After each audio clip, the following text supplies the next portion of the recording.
And as the White House works with leaders on developing emerging technologies, one of the linchpins of the president's campaign is reemerging. Workers at a Carrier furnace plant in Indianapolis are preparing for a first round of layoffs in less than a month, despite assurances from President Trump that most of their jobs were safe. The agreement to keep the plant open, which was announced just 3 weeks after the election, was supposed to be a signal that Mr. Trump was changing the economic development game plan. But as Scott Cohn reports from Indianapolis for us tonight, it hasn't quite worked out that way.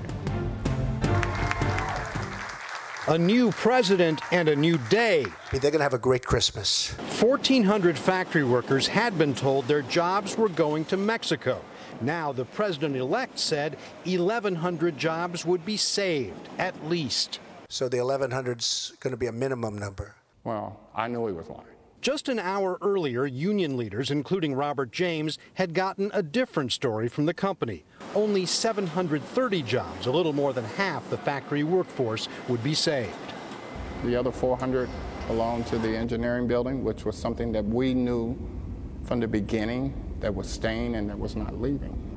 I just felt like this was political, and it was just, he wanted to claim it as his big victory. What happened? Technically, Mr. Trump was telling the truth. There was a deal to save nearly 1,100 jobs. It just didn't specify manufacturing jobs. Less clear is what happened to his broader message, that this would change the way companies decide where to do business. And they can leave from state to state, and they can negotiate good deals with the different states and all of that. But leaving the country is going to be very, very difficult. But the CEO of Carrier's parent company says nothing's really changed. Unless there's a compelling business reason, moving from one state to another doesn't make a heck of a lot of sense. Even workers are under no illusions. They can go down from $20 an hour to $3 an hour in another foreign nation. That's what they're going to do.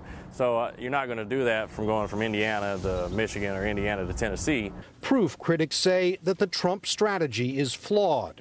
It's not like a throwaway line at Carrier in which the main message was about saving jobs from flight to Mexico is going to cause companies to do something irrational.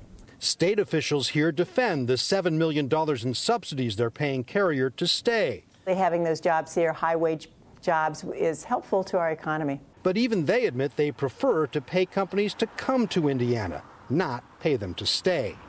For Nightly Business Report, I'm Scott Cohn in Indianapolis.